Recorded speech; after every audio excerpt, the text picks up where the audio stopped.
Bienvenue au JESFC 2025. Je suis le professeur Nicolas Lelouch, je suis rythmologue à l'hôpital Henri Mondor de Créteil et j'ai le plaisir aujourd'hui de discuter avec le professeur Fabrice Extramiana qui est rythmologue à l'hôpital Bichat. Donc Fabrice, nous allons discuter aujourd'hui de la session concernant les extrasystoles ventriculaires. C'est une thématique qui intéresse extrêmement les cardiologues de ville, c'est extrêmement fréquent.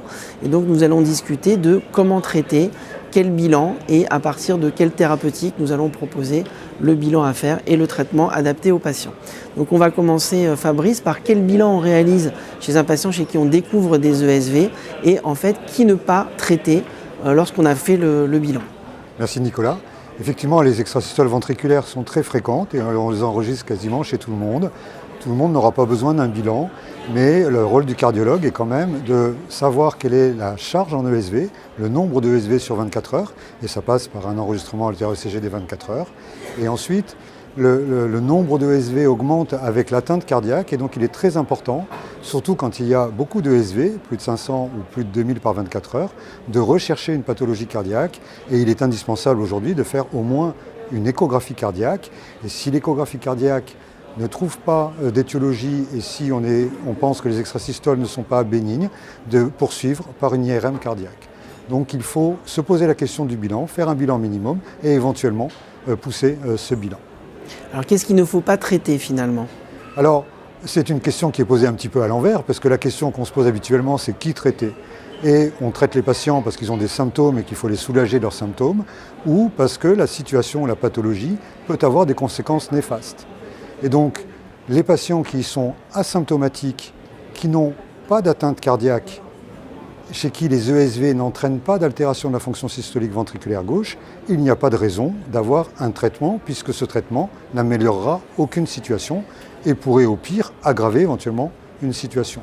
Donc l'élément important, c'est de bien interroger le patient, s'assurer qu'il n'a pas de symptômes, s'assurer qu'il n'a pas de cardiopathie structurelle, on l'a vu avec le bilan, rechercher, c'est un petit peu plus difficile avec l'électrocardiogramme et un interrogatoire plus poussé, des arguments en faveur qui feraient suspecter une cardiomyopathie héréditaire, rythmique pure. Et s'il n'y a aucun signal négatif et si les extrasystoles ventriculaires ont l'air sur l'électrocardiogramme bénigne, à ce moment-là, il est important de ne pas traiter. Alors en revanche, dans les autres situations, il va se poser la question du traitement. Et alors, Nicolas, comment faut-il traiter les patients qui ont des symptômes sans cardiopathie, d'une part, et les patients qui ont une atteinte cardiaque liée aux extrasystoles ventriculaires? Alors effectivement Fabrice, les deux indications de traitement sont l'un d'une part les symptômes cardiologiques ressentis par le patient en rapport avec les extrasystoles ou chez des patients qui ne ressentent rien, une altération de la fraction d'éjection du ventricule gauche.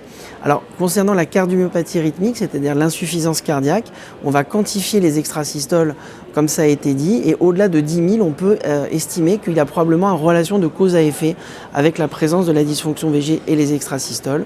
Dans ce cas-là, les traitements antiarythmiques, on est un petit peu limité puisque la dysfonction VG contre-indique la plupart des traitements antiarythmiques sauf l'amiodarone et on pourra l'utiliser, mais encore une fois dans des indications limitées, essentiellement chez des patients âgés et on aura assez vite recours finalement au traitement ablatif puisque les deux thérapeutiques sont soit le traitement médicamenteux, soit l'ablation. Concernant les symptômes du patient, on rentre aussi sur des indications thérapeutiques. En l'absence de cardiopathie sous-jacente, ce qui est le plus souvent le cas, on pourra utiliser les deux grandes classes médicamenteuses, les bêta-bloquants ou éventuellement les antiarythmiques de classe 1C, selon les contre-indications du patient, éventuellement des problèmes de tolérance. Le traitement ablatif chez des patients sans cardiopathie est indiqué maintenant au niveau de classe 1, quand on estime sur la morphologie de l'ESV que l'ablation va être simple, c'est-à-dire en gros des ESV infundibulaires droites qui ont un taux de succès extrêmement élevé avec l'ablation et évitent de prendre des antiarythmiques au long cours.